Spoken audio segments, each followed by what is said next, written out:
저는 늦게나마 이상형을 만나게 돼서 결혼한 케이스예요. 아내하고는 10살 정도 차이가 나고 학원 강사를 했던 시절 제자로 있었던 녀석이었어요.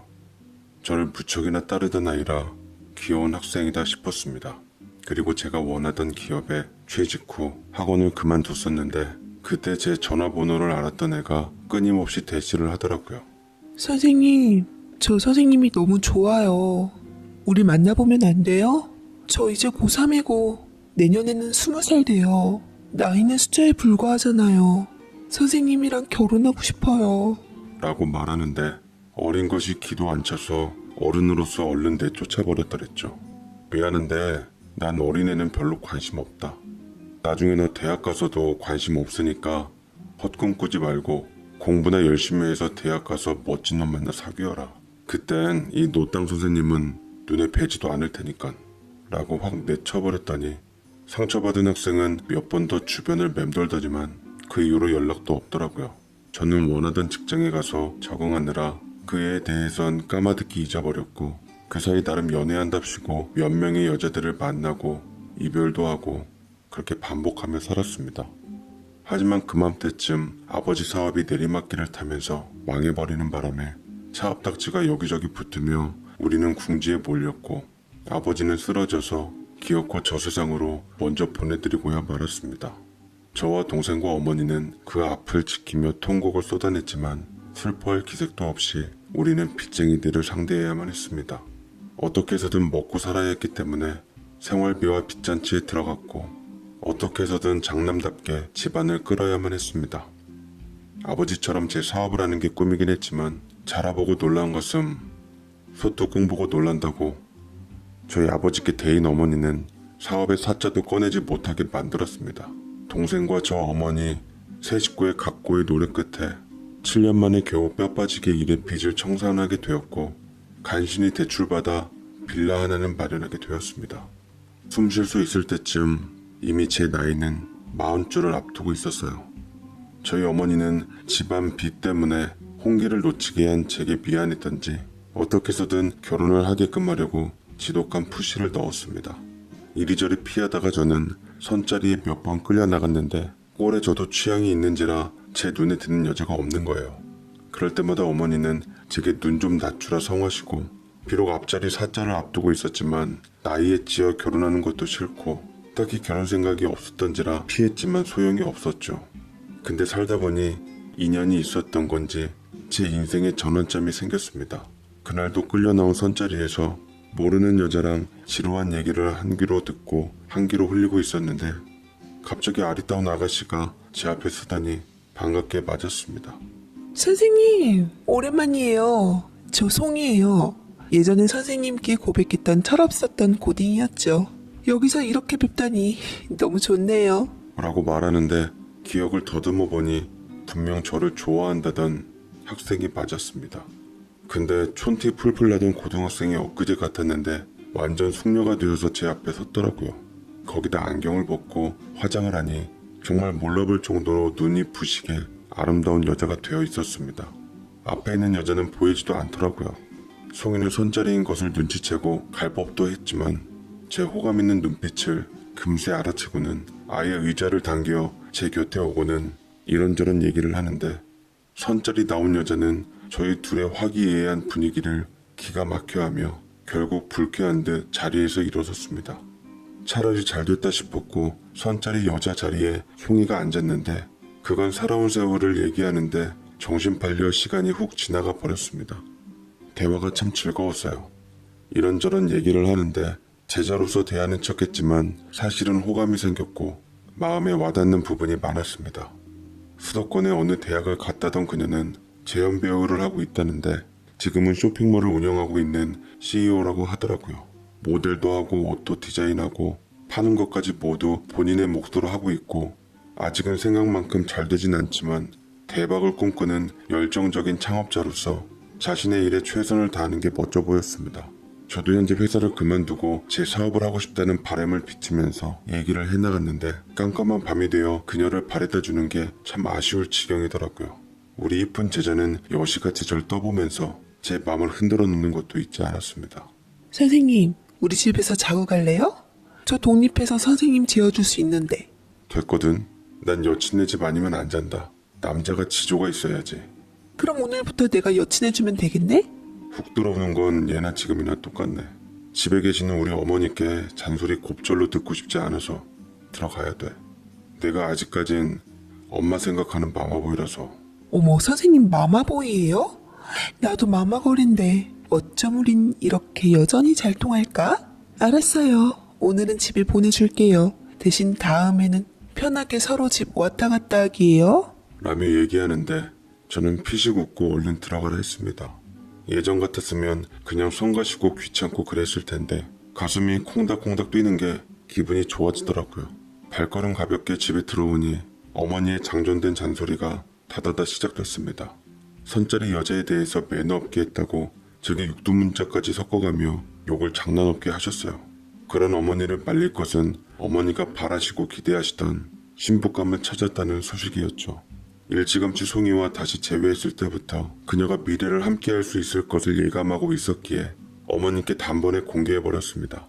엄마, 저 결혼할 여자를 드디어 찾은 것 같아요. 더 이상 선자리 마련 안 해주셔도 될 것 같다고요. 저 반년 안에 이 여자랑 꼭 결혼합니다. 라고 큰 소리를 빵빵 치며 엄마의 잔소리를 막으니 괜히 제게 돌아오는 말은 야, 만나기 전에 한번 데려와봐. 너 여자 보는 눈 못 믿겠다. 연애 아니고 결혼 상대자니 반드시 내가 먼저 봐야 안심하고 만나게 하지. 시간 절약하려면 그저 옳은 듣는 게 최고야. 라고 대응하셨고 전 자신만만하게 조만간 한번 데려올 테니 어머니께서 한번 봐달라 했습니다. 어머니는 제가 그 친구를 데려올 날만을 손꼽아 기다리셨죠. 그 사이 저는 그 친구를 자주 만나며 연애 감정을 싹 텄고 역시 첫 느낌처럼 그 여자는 내 아내가 될 법한 사람이다 싶어 10살이라는 나이 차이는 숫자로 만들어버린 채 달달한 연애를 했습니다. 그때쯤 동생도 저와 비슷한 시기에 결혼 전제로 연애를 시작했는데 어머니가 골라주는 집안 좋고 품행 단정한 어느 정도 사는 여자였습니다. 비록 집안은 어려웠지만 동생이나 저나 학벌은 나쁘지 않은 편이었고 직장도 어느 정도 탄탄한지라 솔직히 괜찮은 손자리는 많이 들어오는 편이었어요. 동생은 직접 어머니께서 골라주신 만큼 믿고 맡겼지만 저에 대해서는 탐탁찮아 하셨습니다. 이미 동생과 재수씨들 분은 자주 어머니께 인사드렸던 터라 어머니하고도 저하고도 많이 친해진 상태였어요. 어머니께서 안심하시고 동생 내외를 사랑해 주시는 게 부러웠던 저는 서둘러 우리 아내 될 사람도 어머니께 소개시켜드리기로 했습니다. 어머니께 데려갈 때쯤 우리는 이미 서로를 너무 사랑한 나머지 뱃속에 이새까지 만든 상태였고 수줍게 저희 어머니 앞에 섰을 때 당연히 제 미래 아내 될 사람도 뱃속 손주를 환영해 주실 거라 믿었건만 의외로 뚱하다 못해 쌩한 표정을 지으시더라고요. 하도 심기가 어지러운 얼굴을 하니 그녀는 저를 사로잡은 특유의 애교로 어머니께 다가갔지만 어머니는 만만치 않은 어르신이었습니다. 예전에 엑스트라 배우였다가 지금은 옷 쇼핑몰을 한다고요? 부모님은 두 분 다 시골로 귀농해서 농사 지으시고. 그렇군요. 귀한 집 딸인 건 알겠지만 글쎄 우리 아들이랑 나이 차이도 많이 나고 결혼 전 혼전 임신도 그렇고 여러모로 좀 많이 신경 쓰이는 부분이 있네요. 부족한 부분이 많은 만큼 열심히 노력하겠습니다, 어머니. 최선을 다할게요. 그녀는 서운해하는 듯 보였지만 어른인 만큼 티내지 않은 채 살갑게 다시 오겠다며 나갔습니다. 마침 동생과 예비 신부가 방문해 앞에서 마주쳤는데 어머니께서는 반가웠던지 급방긋하시며 맨발로 나가 예비 신부를 맞이했는데 그녀는 미래의 손주까지 가지고도 많이 부러운 듯 착잡한 얼굴을 했습니다. 근데 재미있게도 동생네도 예비 신부의 뱃속 아기 소식을 전하는데 더욱 어이없었던 것은 혼전 임신으로 문제 삼던 어머니께서 마음에 드는 동생네 예비 신부가 뱃속 아이를 품었다고 하니 너무나 기뻐하고 좋아했던 겁니다. 우리 며느리 다 됐네. 장하다 예슬아. 부모님께서 걱정 많이 하실 텐데 솔직히 나한테는 너무나 좋은 소식이구나. 뭐 먹고 싶은 거는 없든 엄마가 맛있는 거 해줄 테니까 잠깐만 장 볼 테니 기다려라. 석하니 태교를 위해서 어떻게 할지 예비 아빠로서 신경 좀 쓰고 있거라. 하며 싱글벙글한 채로 나가셨는데 어정쩡하게 서 있는 저와 송이를 보고는 갑자기 존대로 우리 예비 며느리 손주 소식에 장 보러 가야 하니 바쁘니 문 가로막지 말고 얼른 가시라고 내쫓다시피 했습니다. 아무리 예비 며느리네 부모님이 잘 사는 집이고 능력 있는 빵빵한 집이라고 하지만 사람 앞에 두고 그러는 건 아니라 싶었지만 막상 부모님과 그녀가 앞에 있는데 첫 만남부터 대놓고 그녀 편에 서서 엄마에게 뭐라 그럴 순 없는 노릇이었어요. 그녀가 행여 상심하고 풀 죽을까봐 저는 손을 잡았습니다. 괜찮아. 어머니께서 조만간 우리도 허락해 주실 거야. 라며 위로를 했는데 제 예비 신부는 씩씩했습니다. 나도 어머니께 사랑받을 거야. 아까 웃으시는 모습 보니까 정 많으시고 따뜻해 보이시던데. 그 사랑 저도 예비 며느리로서 꼭 받도록 노력할 테니까 선생님도 너무 걱정 마세요. 라고 말을 하니 기특해 보이기도 하고 고맙기도 해서 머리를 쓰다듬어 주었습니다. 제게 단언했던 것처럼 그녀는 이후에도 어머니께 인정받고 싶은 마음에 정말 잘하려고 노력했습니다. 물질적인 것도 건네며 마음을 열려고 많이 노력했는데 하나의 모습까지 놓치지 않던 어머니는 아이도 가졌겠다 반대하는 의미가 없다고 여기셨는지 곧 허락을 해주셨습니다. 아이 때문에 허락해주는 줄이나 알아. 하나를 보면 열을 하는 법이다. 결혼 허락받고 애 만들어 오는 며느리랑 결혼 허락받기 위해 애 만들어 오는 며느리랑 어찌 비교가 안 되겠니? 아무튼 둘 다 비슷한 시기에 뱃속 손주가 생겼으니 동서끼리 서로 잘 이해하며 지내거라. 어찌됐든 결혼 허락을 받았으니 제 아내는 뛸 듯이 기뻐했고 의욕 충만한 상태로 신혼집을 구하려고 저와 함께 다니기 시작했어요. 부모님이 어려워 손 못 벌린다고 자기가 모은 돈을 혼수며 예다니며 하겠다고 했는데 나름 열심히 살았던지 적지 않은 액수였습니다. 반면 저는 계속 회사 생활하며 번 돈을 집안 빚 갚는 데 써버려 오히려 모아놓은 돈이 없던 상태였죠. 신용도 썩 좋지 않은 편이라 아내가 현재 구입해놓은 작은 오피스텔에서 신혼살림을 꾸미게 되었습니다. 10평 정도 되는 말 그대로 작은 원룸인 오피스텔인데 어린 신부에게 미안하기만 했던 저는 어머니께 미리 언지를 뒀습니다. 엄마 미안한데요. 송이한테 예다니며 뭐며 거칠애적인 것들 다 생략하시는 건 어떠세요? 저도 집 못해와서 송이네 집에 얹혀 살고 있는데 미안해서 해달라기가 좀 그렇더라고요. 송이 사정도 뻔해서 부모님께 손 못 벌리고 열심히 한 푼 두 푼 모은 전 재산을 예다니며 혼수며 쓴다고 하는데 좀 마음이 불편하더라고요. 라고 말을 했지만 어머니는 대답 대신 다른 방에 있는 동생을 불러 앉히고는 동생이 무슨 조건으로 어떻게 결혼을 하는지 제게 빠짐없이 얘기하라 하셨죠. 동생은 저와 어머니 눈치를 보다가 얘기를 하긴 했는데 난감한 얼굴이었습니다. 우리는 내가 집을 좀 마련하기 어렵다 하니까 꼭 집을 남자가 해오라는 법도 없고 딸 고생시키기 싫다고 장인어른께서 우리 와이프 명의로 된 아파트를 내주시더라고. 집도 좀 넓어서 40평대 되는데 난 관리비며 뭐며 좀 부담스럽긴 한데 집을 내주신다고 하니 감사한 마음으로 들어가기로 했어. 예단도 혼수도 꿀리는 거 싫다면서 장모님께서 넉넉히 해주셨는데 거의 몸만 들어가는 거나 마찬가지라 나도 형처럼 미안한 입장이야 라고 말을 하는데 듣기만 해도 입이 떡 벌어질 정도의 좋은 조건이라 어머니께서 혹하신 모양이더라고요. 어머니께서는 의기양양하게 동생의 발언이 끝나자마자 하고 싶은 말들을 쏟아내셨습니다. 커봐라. 요새 여자나 남자나 능력 있는 사람을 만나야 팔자가 피는 법이다. 니들이 비록 지금은 없지만 앞으로도 없으리란 법도 없고 학벌 좋겠다, 인물 좋겠다, 어디 가서 빠지진 않지 않니? 미안하면 앞으로 처한테 잘하면서 갚는 게 제일인데 석윤이 너도 석한이처럼 엄마 말 잘 들었음 고생 안 하고 처덕 보면서 살고 얼마나 좋아. 애만 아니었어도 내가 어떻게 해볼 텐데. 에휴, 됐다. 속상하니 그만하자. 라며 말씀하시고는 저를 일으키셨습니다. 어머니가 아무리 그렇게 나오셔도 제 마음은 한결같았어요. 한 번도 후회 같은 건 해본 적이 없었습니다. 그녀도 제 마음을 알기에 저를 믿고 제게 시집을 오고는 혼인신고부터 하게 되었습니다. 저희는 대충 식비만 내면 무료로 홀을 대원해주는 곳에서 식장을 잡았지만 동생네는 일평생 한 번밖에 없는 결혼식이고 양가 부모님들의 회수할 돈도 신경 써 슬기로운 계산 방식을 끝내고 강남에서 알아주는 천정 높은 결혼식장에서 길일로 결혼 날짜를 잡았습니다. 그런데 하필이면 동생네와 저희와 결혼식 날짜도 시간도 똑같이 잡은 게 문제였어요. 그날이 기일로 알려진 날이라 부쩍이나 신랑 신부가 몰렸다는데 서로 잘 살고자 하는 욕심에 기일을 양보할 마음이 들진 않았지만 어머니가 차별 어린 핀잔을 주었습니다. 큰애, 니들이 양보해라. 작은 애들이 잡은 결혼식장이 워낙 인기가 많은 곳이라 다른 날짜는 이미 차고 없다고 하니 너희들은 무슨 회관 같은 데 잡았는데 아무 때나 하면 어떻다고 그러니? 어차피 형이니 좀 일찍 하는 것도 괜찮지 않겠니? 저희도 나름 가성비 좋은 곳으로 예약한 곳이라 이날 말고는 날짜가 없어요. 아니면 4달 후에나 자리가 나온다는데 그때는 배가 부를 대로 불러서 결혼식 올리기가 어렵다고요. 그러니 누가 일부터 저질르랬니?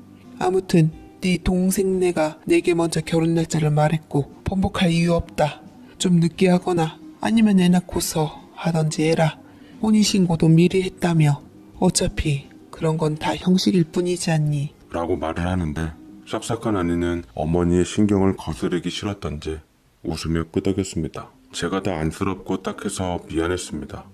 어머니는 그래도 여전히 못마땅한 얼굴을 하셨고 저는 어머니를 원망스러운 마음에 그냥 아내를 데리고 집에서 나와버렸습니다. 제가 더 속상해하자 아내는 오히려 절 위로해 주었어요.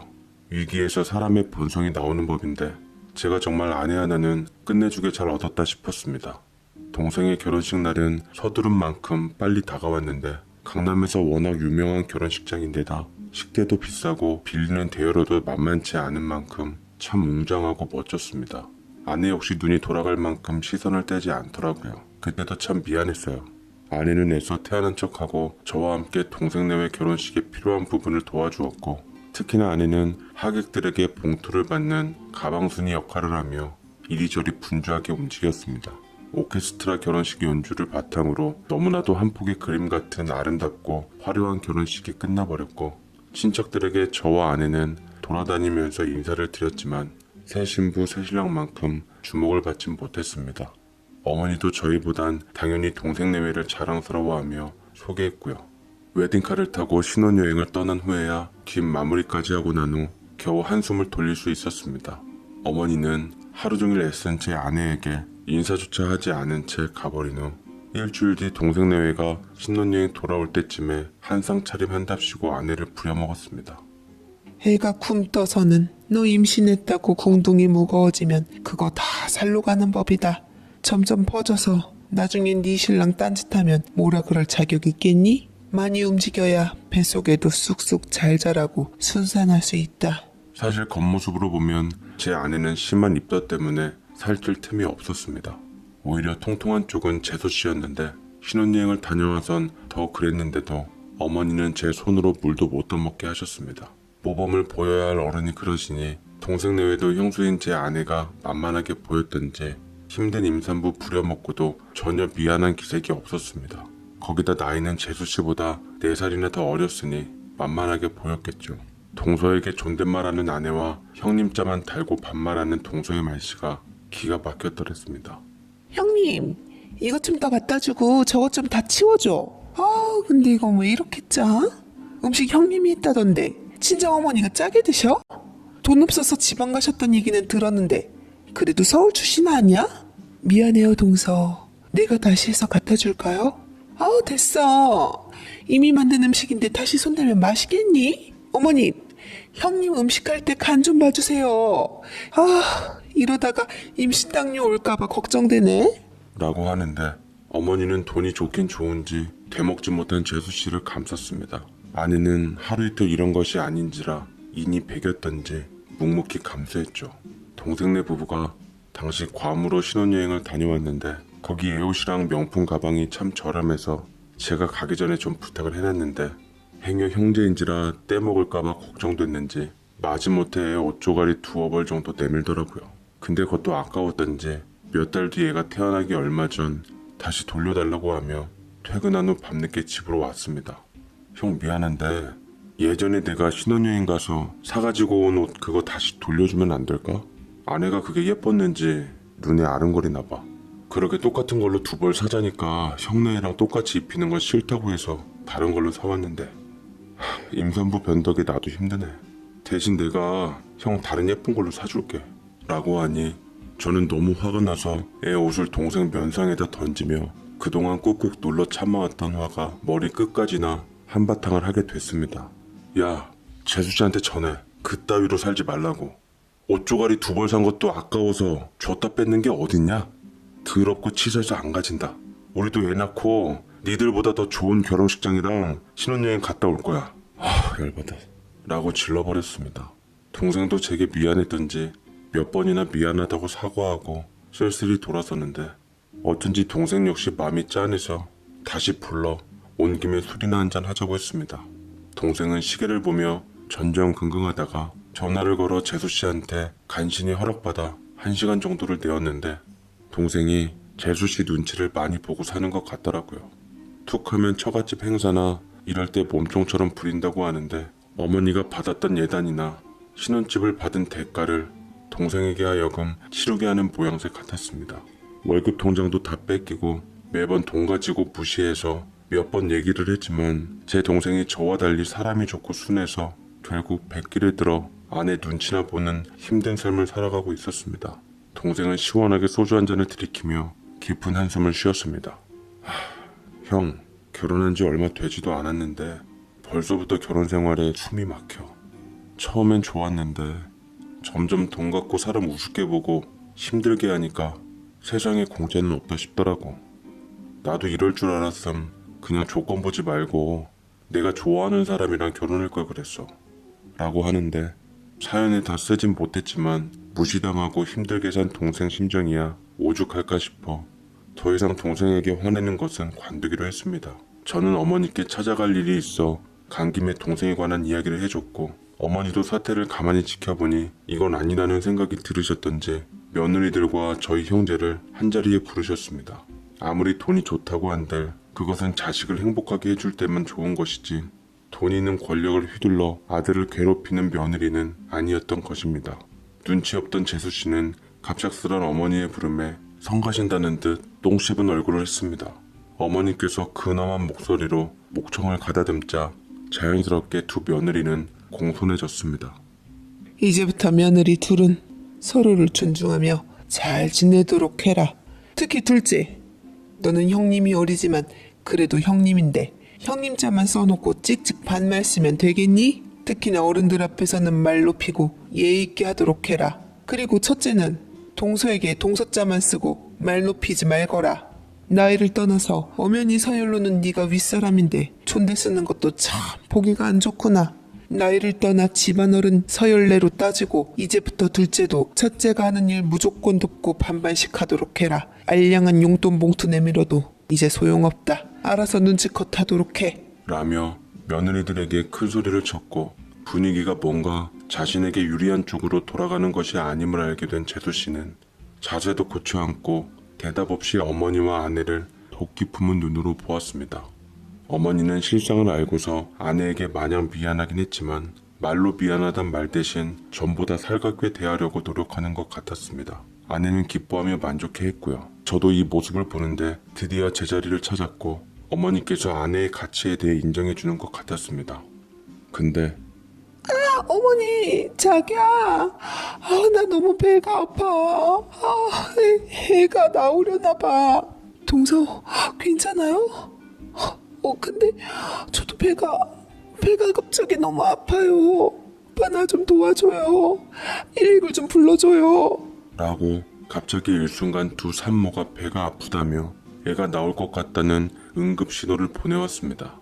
임신 시기도 비슷한지라 예정일도 딱 3일밖에 차이가 안 났던지라 얼추 한 시기에 진통을 느끼는 것 같았죠. 동생과 저는 난리가 나서 119를 불렀고 우리나라 좋은 나라답게 10분 내에 도착한 구급차는 우리 형제들의 산모들을 싣고 가장 가까운 산부인과로 가게 되었습니다. 어머니께서도 당황하셨던지 발을 동동 굴리시며 만삭인 산모들을 무릎 꿇리고 힘들게 했다고 자책하시며 저희들과 함께 따라 나섰습니다. 둘 다 자연분만을 할라치는데 안타깝게도 우리 아이는 뱃속에서 뭐가 잘못됐는지 급히 응급제왕이 진행되었고 재수씨는 진통의 고통을 못 이겨서 무조건 제왕해달라고 난리치고 소리를 지르는 통에 동시에 두 산모가 각각 제왕절개 수술을 받아 아이를 낳게 되었습니다. 2, 3분 간격의 쌍둥이처럼 태어난 아가들은 공교롭게도 둘 다 딸이었고 동생과 저는 귀한 딸아이의 아빠가 되었다는 기쁨에 좋아했지만 엄마는 아들이 아니라는 것에 약간 실망하는 것처럼 보였으나 다행히 아가들이 건강하다는 말에 졸였던 마음을 쓸었습니다. 우리 꼬물이들은 간호사들 품에 데리고 나와줬고 저와 동생은 감격스럽게 사진기에 애들을 담았는데 아직 눈도 안 든 아가들이었지만 둘 다 아빠들을 닮았던지 둘이 부쩍 닮아 보였던 게 흡사 쌍둥이처럼 보이기도 했습니다. 며칠 후 눈을 떼니까 더 똑같이 보이기도 했어요. 둘이 너무 비슷해 간호원들도 헷갈려하며 자칫 실수로 애가 뒤바뀔 뻔하기도 했습니다. 발골이에만 의지해서 아이들을 구별하고 있었죠. 병원에서 5일 정도 있다가 조리원으로 가게 될 재수씨에 비해 아내는 농사일 때문에 바쁜 친정엄마에게 산후조리도 받을 수가 없어 마음이 안 좋았습니다. 어머니께서는 그런 아내를 보다가 퇴원 하루 전날 제게 돈을 쥐어주었습니다. 이거 네 댁 조리원에 보내도록 해라. 네 재수씨가 나한테 용돈 가져와 살랑거렸던 건데 막상 두고 쓸 데가 없더구나. 네 댁 친정엄마도 못 오신다고 하시고 마음 같아선 내가 직접 산후조리를 해주고 싶긴 하다만 시어미가 그동안 냉대를 했는데 그것도 불편하고 적응 안 될 것 같아 그냥 속편하게 조리원 가서 푹 쉬는 게 나을 것 같아 건넨다. 마침 네 재수씨 가는 곳 자리 있다던데 같이 가서 기죽지 말라 해라. 대신 네 재수씨한테는 비밀로 하고. 엄마 고마워요. 엄마가 진짜 최고예요. 재수씨가 예약한 조리원은 꽤 좁고 비싼 곳이어서 금액이 딴 데보다 2배가량은 더 비쌌거든요.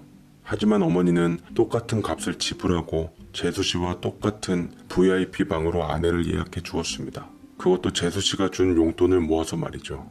저는 어머니를 안아주고 정말 감사하다고 하며 효도한다고 얘기했다가 어머니께 벌써부터 마누라 치맛복에 휩싸였다고 딱밤을 맞았습니다. 그래도 마음이 참 좋더라고요.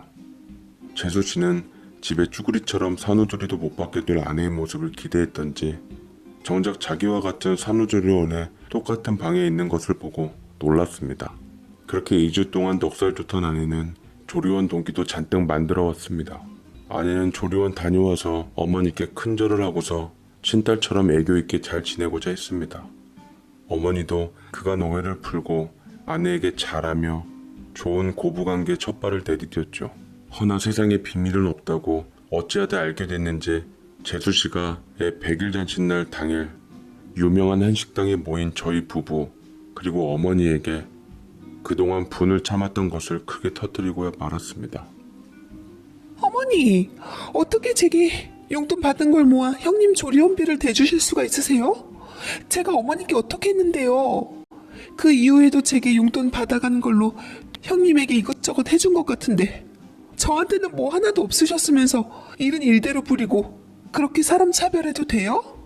너는 내가 신혼 초에 많이 빼줬지 않니? 애 갖고 힘들어하는 것 같길래 그런 건데 이제 애도 낳았겠다. 너 살 빼게 해주려고 그랬지. 운동 돈 내고 할 필요 뭐 있니? 네 형님 봐라. 하도 몸을 움직이니까 지금은 결혼 전 몸무게보다 더 빠졌잖니. 그리고 네가 준 용돈 내가 모아서 어디다 쓰든 그것까지 왜 신경을 써? 내가 맘 가는 대로 내 맘대로 쓰는 게 뭐가 그렇게 마음에 걸리든. 그렇게 공치 살 거면 애시당초 주질 말어. 꼴랑 돈 몇 푼 갖고 네 눈치 보는 건 사양이다. 라며 고상하게 말씀하시니 재수씨는 씩씩거리다가 애 100일 잔칫날 여러 사람 불러놓고 애를 데리고 가는 막가자식의 행동을 보였습니다. 뭐 덕분에 우리 애가 사촌의 100일상을 대신 받을 수 있었지만 아내는 펄쩍 뛰며 그래도 그게 아니라고 우리 애는 저녁 때 해주기로 했으니 어서 가서 동생과 함께 동사를 말리자고 했습니다. 아내가 어떻게 재수씨를 구워 삶았던지 겨우 기분을 가라앉히고 온 덕에 겨우겨우 호텔에서의 100일 잔치도 진행되게 되었고 돌아와서는 저희의 100일 잔치를 진행해 나갔습니다. 일찌감치 몸에 망가진다고 단유를 한 재수씨네에게 유축한 모유백을 손수 내밀며 우리 애와 더불어 조카 애에게도 신경을 많이 썼던 아내였습니다. 산후 우울증을 언급해야 하며 베이비시터를 쓰려는 재수씨에게 겸사겸사 제안을 하더라고요. 그럴 거면 내가 동서네 집에 와서 애 봐줄까? 어차피 우리 애도 보는 김에 동서애도 보면 좋잖아. 나도 우리 생활 어려운데 돈 벌고 남보다는 내가 낫지 않겠어? 나 우리 딸이나 조카 딸이나 똑같이 아끼니까 나만 믿고 바람 좀 쐬러 다녀와. 처음엔 형님이 프락치 노릇한다고 불쾌하다며 거절부터 한 재수씨였지만 엄한 사람 하루 이틀 고용하다가 어미랍시고 영 맘에 안 들고 탐탁찮았던지 결국은 아내에게 조카를 맡겼습니다. CCTV까지 달고서 감시하면서 말이죠. 아내는 당시 저에게도 재수씨와 관한 모든 것들을 입 꾹 다물고 비밀로 했습니다. 어머니에게도 마찬가지였죠. 사생활이 안 나가니 재수씨도 마음에 들었던지 처음엔 2-3시간 나갔던 외출이 잦아지고 시간도 늘어나 동생이 걱정이 이만저만이 아니더라고요. 한 1년 정도 참다가 아이 돌잔치를 하고 난 후 동생은 눈여겨보다가 결국 오고야 할 것이 오고야 말았습니다. 동생이 어느 날 아내와 저를 찾아와 물건들을 테이블에 내밀며 심각하게 말했습니다. 보니까 남자 라이터며 뭐며 심지어 입에 담기 민망한 것들도 있었는데 모두 재수씨의 가방에서 발견되었다고 합니다. 형수님, 제게 솔직하게 다 말해주세요. 이건 아니지 않습니까? 저 더 이상은 못 참아요. 여기저기서 바람핀 정황들이 보이는데 아무리 제가 처덕보고 있고 매여 살고 있다고는 하지만 아내의 딴짓은 도저히 못 참습니다.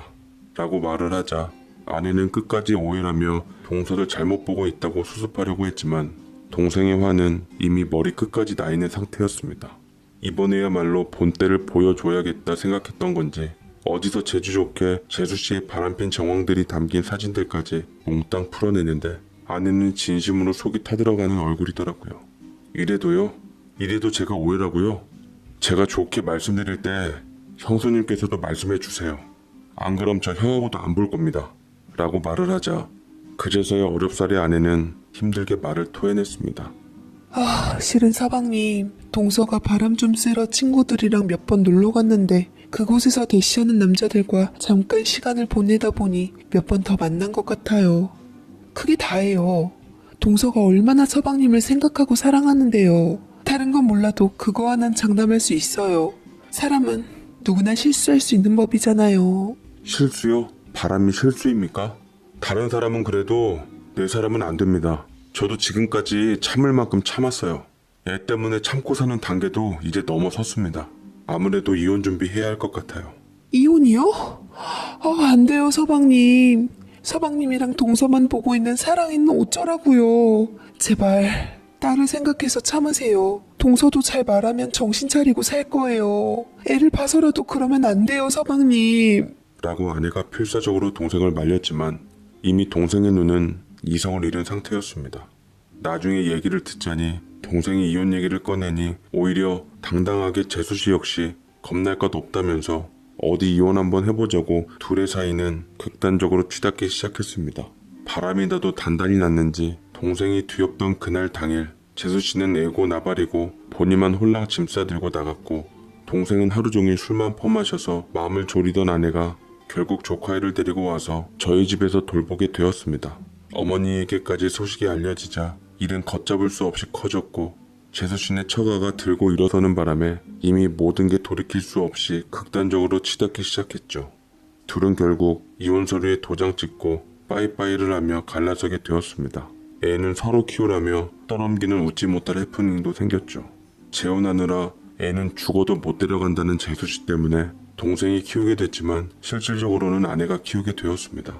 동생은 40평짜리 아파트에서 쫓겨나 어머니 댁으로 들어가게 되었고 어머니는 아내에게 힘들다며 우리 자식도 힘든데 조카애까지 떠맡기는 건 아니라고 생각했던지 데려오라 했지만 아내는 괜찮다며 원래 둘 다 제가 돌봤던 애들이라 크게 힘들 것도 없어요. 저희 은채도 사랑이랑 있으면 워낙 둘이 잘 놀고 자매같이 지내니 같이 키우는 게 좋을 것 같아요. 라고 말하니 어머니는 진작 왜 이리 맘 넓고 예쁜 우리 새끼를 못 알아봤냐고 지난날에 대한 후회와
자책을 했습니다. 아내는 살뜰하게 두 아이의 엄마로서 잘했고 누구 하나 차별하는 법 없이 둘 다 예쁘게 잘 키웠습니다. 몇 년 후 동생이 어디서 좋은 여자를 데려와 재혼을 하겠다고 나섰고 앞으로 계속 전처 애인 사랑이를 저희에게 맡아주면 안 되겠냐고 그간 모은 돈을 내밀더라고요. 저 죄송해요 형수님. 아무래도 지금 결혼하는 여자가 초혼이다 보니 애 있는 이혼남은 부담스러워하는 것 같아요. 괜히 지금 사랑이가 형수님 밑에서 잘 크고 있는데 서투른 우리 와이프 손에 자라다 엇나가거나 상처받을까봐 사실 걱정도 되고요. 제가 여태 돈을 좀 모은 것이 있는데 이걸로 큰 데로 이사 가시고 사랑이 그냥 형수님 자식으로 키워주시는 건 안 될까요? 제가 이 은혜는 평생 잊지 않을게요. 라며 무리한 부탁을 해나가는데 저와 아내는 벙쪄 있어 어떤 대답도 할 수가 없었습니다. 며칠 생각하다가 아내는 큰 맘을 먹었던지 어느 새벽에 제게 결심하듯 말하더라고요. 여보, 우리 그럼 사랑이 입양해서 우리 자식으로 다시 키워요. 은채에게도 좋은 사촌이자 자매가 돼줄 거라 생각해요. 도련님 저렇게까지 말씀하시는데 사랑이 저 집 가서 행여나 찬밥 취급당하면 내가 못 견딜 것 같아서 그래요. 우리 입양해요. 라고 말을 하는데 저는 아내의 결심에 고민하다가 아내가 결심이 섰다면 뜻대로 하자고 했습니다. 소식을 전해들은 동생은 기뻐하며 달마다 양육비를 꼬박꼬박 지급하겠다고 했고 아내는 염치 없지만 좋은 환경에서 애를 잘 키우겠노라고 돈을 받겠다 했죠. 어머니도 큰 마음 씀씀이에 아내에 대해 감격해하면서 더욱더 친딸 이상으로 아내에게 잘 해주었습니다. 우리는 원룸에서 나와 동생이 보태준 돈과 제가 모은 돈을 합쳐서 대출을 좀 끼고 서울을 떠나 공기 맑고 숲내음이 좋은 30평대 아파트로 이사를 가게 되었습니다. 아이들은 서울의 놀이터보다 산에서 나물 캐고 뛰노는 것을 좋아했어요. 두 아이의 아빠가 된 저는 먼 출퇴근 거리를 감수하고도 아이들의 웃음을 위해서는 상관없었습니다. 그러던 때에 저는 우연찮게 아이들의 비밀을 알게 되었습니다. 서랍장을 정리하다가 아이들의 건강검진서를 정리하게 되었는데 이상하게 우리 딸 혈액형과 조카딸 혈액형이 조금 이상했습니다. 우리 딸 혈액형은 A형이었고 조카딸 혈액형이 O형이었던 겁니다. 동생네는 재수씨가 A형이었기에 A형도 O형도 나올 수가 있었지만 우리 딸은 우리 부부가 둘 다 O형이었기에 A형이 나올 수가 없는 상황이었습니다. 처음엔 둘이 바뀌었나 싶어 아내가 잠시 나간 틈을 타서 둘이 데리고 가서 혈액형 검사를 다시 진행했는데 결과는 분명 제가 아는 거랑 같았습니다. 피가 순간 거꾸로 섰더라고요. 바람의 시초는 재수씨가 아니라 아내인 건가 싶었습니다. 손이 덜덜 떨리며 동생이 배신당한 기분을 알 것 같았어요. 눈앞이 깜깜해져 그 자리에 주저앉고 말았습니다. 딸들과 함께 있는 저를 발견해 양손 가득 장을 봐갖고 온 아내와 맞닥뜨리는데 바닥에 떨어진 혈액형의 결과지를 보고서 아내의 얼굴이 새파래졌습니다. 두 어깨를 잡아 미치광이처럼 소리쳤더랬죠. 이게 어떻게 된 일이야? 설마 당신 은채가 내 딸이 아닌 거야? 어떻게 둘 다 O형인 우리 사이에서 A형인 은채가 나올 수가 있어? 당장 솔직하게 말해. 말하지 않음 나 지금 무슨 짓을 벌일지 몰라. 라며 악다구니를 쓰자 아내는 초조한 듯 엄지손가락을 깨물다 독촉에 눈물을 흘리며 모든 것을 털어놓았습니다. 여보 미안해요. 사실 나 그때 우리 애기 낳았을 산부인과 병원에서 병원에서 뭐? 뜸들이지 말고 빨리 말해. 동서 애기랑 우리 애기랑 바꿔치기 했어요. 뭐? 애를 바꿔치기 했다고? 분명 아내에게서 바람에 대한 실토가 나올 줄 알았건만 아내의 기막힌 말은 절 더 힘 빠지게 만들더라고요. 아내는 눈물을 흘리며 사연을 흘려놓았습니다. 나도 사람인지라 얄미운 짓 하는 동서가 너무 밉고 싫더라고요. 그래도 어머니께 예쁨 받고 인정받으려고 꾹 참고 있었어요. 근데 병원에서 한날 한시 애를 낳은 후 나중에 아이에게 우유 먹일 호출 시간에 앞서 미리 와 있는데 간호사들이 없는 거예요. 근데 우리의 자리에서 우리 애가 울고 있길래 우유를 먹였는데 간호사들이 헷갈렸는지 애를 자리에 잘못 두고 간 거였어요.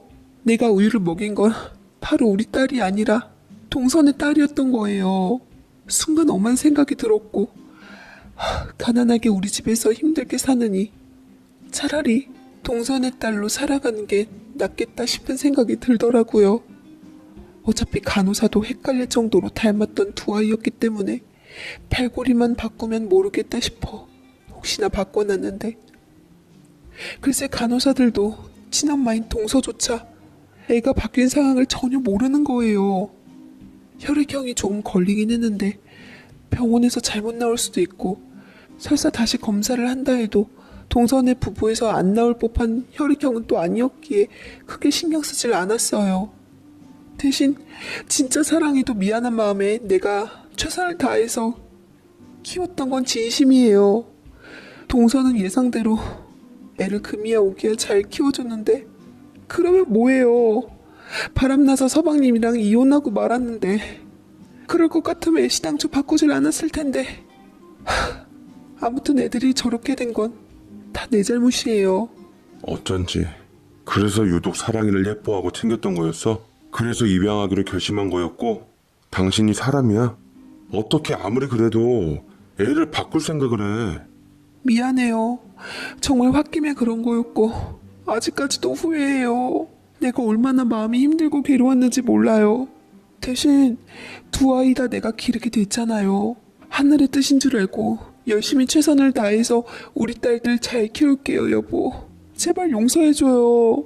라고 말을 하는데 참 이걸 어찌해야 할지를 모르겠더라고요. 무엇보다 아내에 대한 신뢰와 진심을 모두 잃은 것만 같았습니다.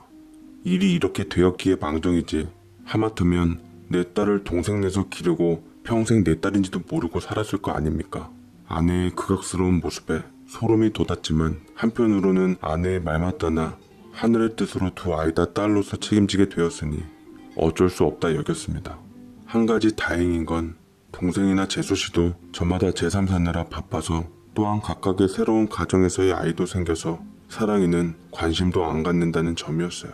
하지만 그래도 천륜인데 언젠가 다시 볼 수 있을 텐데, 부모 자식의 뿌리의 근간을 흔드는 건 아무리 생각해도 아닌 것 같아 진실은 털어놓아야 할 것 같은데 시기를 못 잡고 있네요. 무섭기도 하고요. 자칫 사랑에도 상처받고 그 일만 아니면 아무 문제 없었을 그녀, 여태 엄마 노릇, 며느리 노릇, 아내 노릇 잘하는 아내와 돌이킬 수 없는 사이가 돼버릴까봐 매일매일이 가시방석이었습니다. 이런 저를 보고 어머니께서는 눈치를 채시곤 무슨 일이 있냐고 물으시더라고요. 저는 결국 어찌할 바를 몰라 어머니께 모든 것을 털어놓고야 말았습니다. 행여 이 일로 제발 어머니가 아내에게 등을 돌리시거나 해도 어쨌든 천륜이 달려있는 문제이니만큼 어머니의 지혜가 필요했어요. 어머니께서도 많이 놀라시며 입술을 떠셨고 정리할 시간이 필요하셨던지 한참이나 말씀이 없으셨습니다. 그러다 이윽고 아내와 저 그리고 아이들의 환하게 웃는 가족 사진을 보시고는 힘들게 입을 여셨습니다. 우리 그냥 다 묻고 가자꾸나. 비록 니처가 얘를 바꾼 건 용서받지 못할 일이고 100번 1000번 천벌받을 짓이 분명하지만, 그치만 사랑이가 어차피 지 부모한테 버림받은 거나 다름없지 않니? 지 엄마나 아빠나 저마다들 삶 꾸리느라 둘 다 바빠서 어렸을 적에도 많이 못 보고, 지금도 각자 가정 꾸리며 사는 마당에 뭔 정이 있겠니? 어차피 큰애를 엄마로 알고 살았고 큰애도 둘 다 차별 없이 잘 키우고 있는데 괜히 문제거리 만들어서 애들한테 상처 주지 말자꾸나. 그냥 덮고 우리만 알고 가자. 어머니, 하지만 그래도 재수씨나 동생이 사랑에 찾아볼 텐데 자기 딸이 아닌 걸 알아보면 어쩔 건데요.